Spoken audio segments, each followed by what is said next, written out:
Last fall हमारा दुश्मन देश सॉरेन के ग्रैंड ड्यूक ने टाउन पर अटैक किया, जिससे कई सैनिक मारे गए। इस स्प्रिंग एक बड़े बाढ़ ने जमीन और फसलें बर्बाद कर दी। लोगों की जिंदगी नरक बन गई है।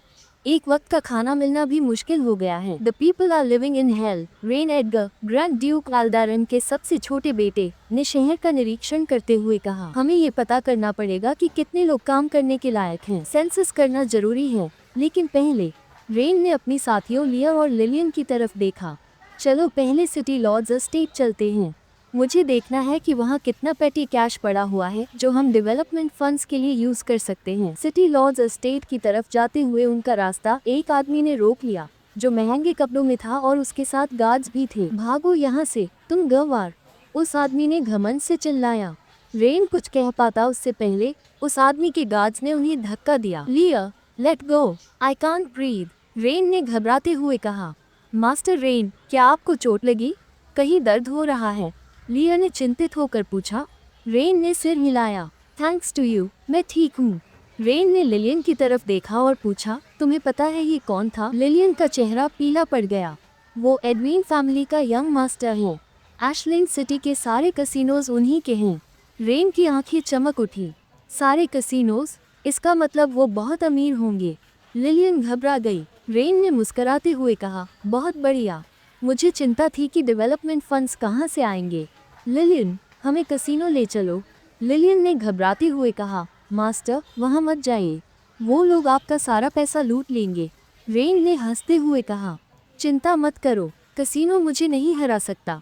कसिनो में घुसते ही वो लोग चमक दमक और अफरा तफरी के माहौल में आ गए। जुआरी चिल्ला रहे थे, जीत और हार का जश्न मना रहे थे, और कुछ लोग हार कर मायूस बैठे थे। रेन ने उस केओस को घृणा से देखा। जब तक कसिनोज रहेंगे, लोग सही तरीके से काम नहीं करेंगे। लियर ने पास आकर फुसफुसाते हुए कहा, मास्टर, सोल्जर्स ने कसिनो को चारों तरफ से घेर लिया है। क्या हम अब कार्रवाई करें? रेन ने सिर हिलाया। अभी नहीं, पहले बिग फिश को आने दो। कसिनो का एक कर्मचारी उनकी ओर आया। सर, आप क्या खेलना चाहेंगे? रेन ने कंधे उचकाते हुए कहा, मुझे नहीं पता, मैं बस मजे के लिए खेल रहा हूँ। कोई आसान गेम है? कर्मचारी मुस्कुराया। प्लीज फॉलो मी, हम इसे आपके लिए आसान बना देंगे। रेन को एक गेम सिखाया गया जिसका नाम सिकबो था। इसमें डाइस के नंबर्स पर स्मॉल या बिग पर दांव लगाया जाता है। सर, ये 2 चिप्स हमारी तरफ से हैं, आप अपनी किस्मत आजमा सकते हैं। कर्मचारी ने हंसते हुए चिप्स दी। रेन ने एक दांव लगाया। Open 4 6 6, that's large. भीड़ ने हौंसते हुए देखा। रेन लगभग जीत गए थे। व्हाट अ शेम, लियर ने सार्कास्टिकली कहा। रेन ने मुंह बनाया और कहा, बस इतना? ये तो बिल्कुल मजेदार नहीं है। चलो, मुझे भूख लगी है। लेकिन जैसे ही वे बाहर जाने लगे, कर्मचारी उनके सामने आ गया। रुको सर, जब तक आप हमें पैसे नहीं चुकाएंगे, आप यहाँ से नहीं जा सकते। रेन ने आईब्रो उठाई। मैंने कब तुमसे पैसे उधार लिए? कर्मचारी ने मुस्कुराते हुए कहा, मैंने आपको वो 2 चिप्स उधार दिए थे। हर चिप की कीमत 100 गोल्ड कॉइन्स है। सर्विस फीस और इंटरेस्ट मिलाकर आप मुझ पर 250 गोल्ड कॉइन्स के कर्जदार हैं। रेन ने हाथ बांधते हुए कहा, तुमने अभी कहा था कि वो चिप्स फ्री हैं। सर, यहाँ कुछ भी फ्री नहीं है। कर्मचारी ने घमंड से कहा, अगर आपने कैश नहीं लाया है तो आप अपनी मेड को यही छोड़ सकते हैं। लिया गुस्से से उबल पड़ी। मास्टर, उस पर भरोसा मत करो, हर टोकन सिर्फ 1 सिल्वर कॉइन का होता है, वो झूठ बोल रहा है। कर्मचारी ने घूरते हुए कहा, ये छोकरी कौन है? मेरे प्लान्स खराब करने की हिम्मत कैसे हुई? कोई है, इसे मारो। एक तेज थप्पड़ की आवाज गूंजी। रेन शांत खड़ा था, उसका हाथ अब भी उठा हुआ था। उसकी आवाज सख्त और आदेशात्मक थी। तुम्हें बोलने की इजाजत किसने दी? कर्मचारी पीछे हट गया, अपना गाल पकड़ते हुए, इससे पहले कि वो पलटवार कर पाता। पूरे कसिनो में भगदड़ मच गई। सोल्जर्स ने कसिनो को चारों तरफ से घेर लिया और गैम्बलर्स को जमीन पर गिरा दिया। रेन की आंखें सिकुड़ गई जैसे ही एक आदमी कमरे में दाखिल हुआ। वो उम्रदराज था, उसकी आंखों में एक चालाकी और चेहरे पर एक आत्मसंतुष्ट मुस्कान थी। यही था कसिनो एम्पायर का असली mastermind. The big fish is here, rain ने धीरे से कहा। क्या रेन कसिनो लॉर्ड को हरा पाएगा और डेवलपमेंट के लिए फंड्स जुटा पाएगा, या ये मुकाबला नए खतरे लेकर आएगा? चैप्टर 4 में जाने। तो दोस्तों, कहानी एशलिंग सिटी के उस ग्रैंड कसिनो से शुरू होती है जहां लालच और भ्रष्टाचार का खेल चल रहा है। वेसेलो एल्ड्रिन, जो अपनी क्रूरता और ब्लड लस्ट के लिए जाना जाता है, गुस्से में गरजता है, बीट देम अप, इन गवारों को उनकी औकात दिखाओ। डॉट, एक छोटी सी आवाज इस अराजकता को चुनौती देती है। एक निडर बच्चा सामने आकर कहता है, आपके कसीनो ने कई परिवारों को बर्बाद कर दिया है। मैं आपको अपने बिग ब्रदर और सिस्टर को परेशान नहीं करने दूंगा। क्या साहस है। लेकिन दोस्तों, वेसेलो एल्ड्रिन को नाराज करना कोई मजाक नहीं। क्या इस बच्चे का साहस वेसेलो की क्रूरता के सामने टिक पाएगा। रेन एडगर, जो अब तक चुपचाप सब कुछ देख रहा था, अपनी चाल चलता है। वो बड़े आत्मविश्वास से कहता है, I win the fight now, so I get the final love. वेसेलो शायद भूल गया था कि रेन कोई आम नोबल नहीं है। फिर रात के एक ग्रैंड बैंक्वेट में, जहां सारे करप्ट नोबल्स मौजूद हैं, रेन सबको चौंका देता है। वो एक ब्लूप्रिंट दिखाता है, एक दम बनाने का प्लान, जो शहर को हर साल आने वाले फ्लड से बचाएगा। लेकिन नोबल्स इसका मजाक उड़ाते हैं। रेन मुस्कुराते हुए कहता है, मैंने आज एक कसीनो पर छापा मारा और 50,000 गोल्ड कॉइन्स जुटा लिए। पूरा कमरा हड़कंप में आ जाता है। कुछ नोबल्स परेशान हैं कि उनके प्रॉफिट्स अब खतरे में हैं। रेन ठहरता नहीं। वो कहता है, मैं तुम्हारे कसीनोज के सभी गंदे राज जानता हूँ। या तो तुम खुद इसे छोड़ दो या मैं इसे खुद खत्म कर दूंगा। क्या रेन का ये साहसिक कदम उसे जीत दिलाएगा या ये जंग और भी खतरनाक मोड़ लेगी। एक बात तो तय है, रेन एडगर साधारण नोबल नहीं है। स्टे ट्यून, क्योंकि असली लड़ाई अभी बाकी है। दोस्तों, चैप्टर 5 में एक शानदार मोड़ आता है जब बैंक्वेट में अचानक वेसेलो के 2 जाने पहचाने सेवक नजर आते हैं। रेन शांत लेकिन ठोस आवाज में कहता है, डरने की जरूरत नहीं, ये बस आज दोपहर मुझे मारने की कोशिश कर रहे थे। क्या एक नोबल गैदरिंग में असैसिन्स। पूरे हॉल में खुसफुसाहट होने लगती है। मिस्टर एड्रियन घबरा कर सफाई देने लगता है, मैं इन्हें नहीं जानता। लेकिन रेन का काम डमीना बताता है कि वो पूरी स्थिति पर कंट्रोल में है। फिर रेन का अगला कदम माहौल को और गर्मा देता है। वो कहता है, इन्हें खोल दो और देखो क्या कोई इन्हें पहचानता है। हॉल में सन्नाटा छा जाता है। विस्पर्स शुरू हो जाते हैं, ये तो वेसेलो के आदमी लगते हैं। और तभी कैप्चर्ड सर्वेंट घमंड भरी आवाज में चिल्लाता है, मेरा बाप एशलिंग का सबसे बड़ा नोबल है। मैं तुम्हें टॉर्चर करके तुम्हारी जान लेने पर मजबूर कर दूंगा। डॉट, रेन उसकी बातों से दिखता नहीं। वो मुस्कुराते हुए कहता है, तुम्हारे जैसा बहादुर पहली बार देखा है। अचानक उसके पिता सामने आते हैं, डर और शर्मिंदगी के साथ। मास्टर रेन, मेरा बेटा नासमझ है, कृपया इसे माफ कर दीजिए। मैं अपनी सारी संपत्ति देने को तैयार हूँ। रेन की ताकत और सूझबूझ का कोई मुकाबला नहीं। एल्ड्रिन परिवार झुक जाता है और अपनी वफादारी की कसम खाता है। लेकिन दोस्तों, जैसे ही लगता है कि माहौल शांत हो गया है, एक धमाकेदार खुलासा होता है। एल्ड्रिक कैलगार, शहर का लॉर्ड, पर ग्रैंड ड्यूक के खिलाफ बगावत की साजिश का आरोप लगता है। रेन तुरंत स्थिति को संभालता है। एल्ड्रिक माफी मांगता है, लेकिन रेन को सब पता है। वो एल्ड्रिक के स्टैट्स पर एक नजर डालता है, लीडरशिप 35, लॉयल्टी 15, एंड वो जानता है कि इस आदमी पर भरोसा नहीं किया जा सकता। लेकिन रेन का आखिरी बयान माहौल में सस्पेंस पैदा कर देता है। मुझे यकीन है कि तुम मुझे धोखा नहीं दोगे। रेन की ये चालें दिखाती है कि वो केवल एक नोबल नहीं, बल्कि एक शानदार स्ट्रैटेजिस्ट और मैनिपुलेटर है। अगले अध्याय में क्या होगा, जुड़े रहिए हमारे साथ। क्या ये नोबल्स ने एक ही बार में 2 साल का टैक्स भर दिया। रेन ने कैजुअली अपनी ब्लैक टी सीप करते हुए कहा।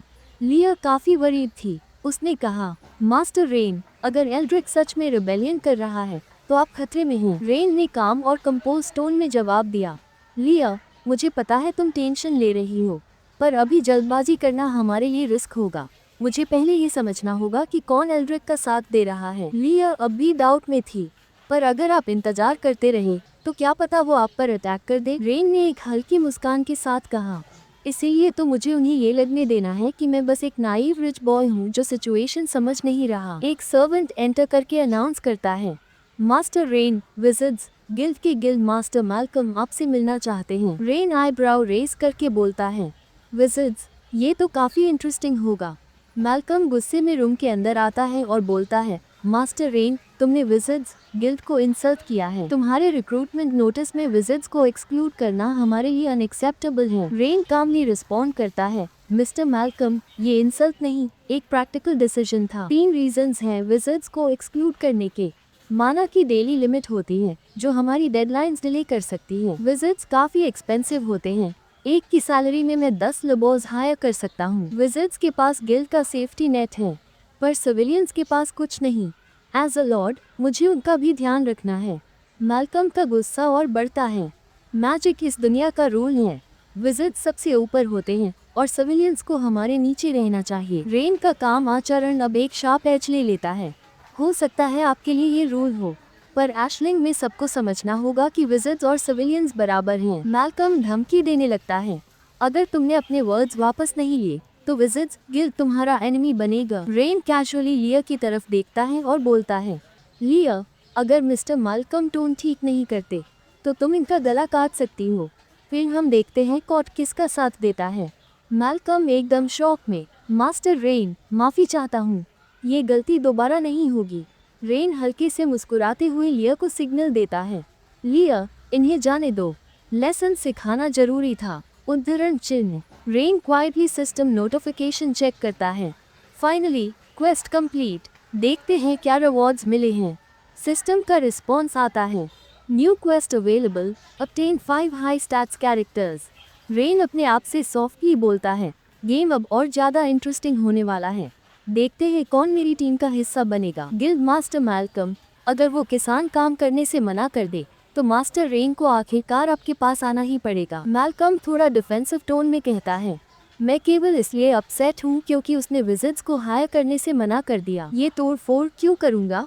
दूसरा व्यक्ति कनिंगली कहता है, रेस्ट अश्योर्ड गिल्ड मास्टर, वो किसान खुद ही काम नहीं करेंगे। आखिर भूखे लोग फार्मिंग या हंटिंग क्यों नहीं करते? मैल्कम ने एक ठंडी सांस लेते हुए जवाब दिया, ठीक है, तुम्हारा सुझाव आजमा लेते हैं। गांव में एक नोटिस पढ़ी जा रही थी, hiring construction workers for the water dam project, daily hours from 9 am to 5 PM, 3 meals a day are provided and wages are paid out at the end of the day. Payment would never be late. Fair treatment to all. क्या ये सच है? एक महिला ने पूछा। सुना है wages भी अच्छे हैं, 10 कॉपर कॉइन्स हर दिन के। लेकिन एक बुजुर्ग आदमी ने गुस्से में कहा, ये नोबल्स का कोई नया ट्रैप होगा, मैं तो नहीं जाऊंगा। एक लड़की लिलियन गर्व से बोलती है, हिज लॉर्डशिप खुद मुझसे कह चुके हैं कि वो सबकी जिंदगी बेहतर बनाने की कोशिश कर रहे हैं। तुम्हें क्या पता छोटी बच्ची, तुम्हें उस प्रिटी बॉय से फीलिंग हो गई है। किसी ने हंसते हुए ताना मारा। लिलियन अपने पिता के साथ डैम प्रोजेक्ट के लिए अप्लाई करने जाती है। मैं भी काम कर सकती हूँ, लिलियन ने कहा। लड़की, तुम अभी 18 की भी नहीं हो। मास्टर रेन का साफ आदेश है कि माइनस को हायर नहीं किया जाएगा। लेकिन लिलियन के पिता को काम मिल गया। सोल्जर ने उनसे कहा, डैम कंस्ट्रक्शन के दौरान आपके परिवार को वर्कर्स क्वार्टर्स में टेम्पररीली रहने की अनुमति दी जाएगी। Workers quarters? लिलियन के पिता ने चकित होकर पूछा। सोल्जर ने समझाया, आप इसे टेम्पररी रेजिडेंस समझ सकते हैं। कंस्ट्रक्शन के बाद आप अपने घर लौट सकते हैं। कंस्ट्रक्शन साइट पर लिलियन ने देखा कि लोग काम नहीं कर रहे थे। उसने गुस्से में पूछा, डैड, आप फिर से ब्रेक क्यों ले रहे हैं? उसके पिता ने थकान भरे स्वर में जवाब दिया, लिलियन, मैं आलस नहीं कर रहा हूँ। सुबह से ही एनर्जी नहीं लग रही और सबकी यही हालत है। ये सब बहाने हैं। हिज लॉर्डशिप ने इतना अच्छा ऑफर दिया है, फिर भी आप लोग डील कर रहे हैं। लिलियन ने नाराज होकर कहा। रेन ने कामली स्थिति का जायजा लिया। सिस्टम ने उसे बताया, Rock Eldred, age 39, loyalty 90, status anomaly curse. Rain ने लिलियन की ओर देखा और कहा, लिलियन, ये लोग बीमार नहीं हैं, ये सब कर्स्ड हैं। रेन ने कंस्ट्रक्शन साइट पर अपना अनोखा डिवाइस एक्टिवेट किया। मैंने इसे दम के कंस्ट्रक्शन के दौरान यूज करने का प्लान किया था, लेकिन लगता है कि अभी इसे टेस्ट करना पड़ेगा। रेन ने सिस्टम को कमांड दिया, सिस्टम, इस एरिया की जियोलॉजिकल कंडीशन एनालाइज करो। सिस्टम ने जवाब दिया, 10 किलोमीटर रेडियस के भीतर जियोलॉजिकल कंडीशन एनालाइज की जा रही है। कृपया प्रतीक्षा करें, यहाँ पेट्रोलियम या मेटल्स नहीं हैं। ये दुर्भाग्यपूर्ण है, लेकिन रुकिए, कुछ अनयूजुअल डिटेक्ट हुआ है। रेन ने एक वर्कर को बुलाया और कहा, यहाँ थोड़ा और गहराई तक खुदाई करो, मुझे लगता है कि नीचे कुछ इम्पोर्टेंट है। वर्कर ने एग्जॉस्टन के बावजूद कहा, ठीक है मास्टर रेन, अगर आप कह रहे हैं तो जरूर कुछ होगा। जब खुदाई हुई तो फाइनली ग्लोइंग क्रिस्टल मिला। वर्कर्स आपस में विस्पर करने लगे, क्या मास्टर रेन सच में मैजिक में जीनियस है? इतनी हल्का मैजिक तो हमें फील भी नहीं हुई, लेकिन उन्होंने इसे कैसे डिटेक्ट कर लिया? रेन ने कामली आदेश दिया, इस क्रिस्टल को बॉक्स में रखो और सिक्योर करो। Thank you so much for watching. अगर आपको वीडियो पसंद आई तो लाइक करना, शेयर करना और मेरे चैनल को सब्सक्राइब करना मत भूलना और बेल आइकॉन दबाना मत भूलिए ताकि आपको हर वीडियो की नोटिफिकेशन मिल पाए। मिलते हैं नेक्स्ट वीडियो में।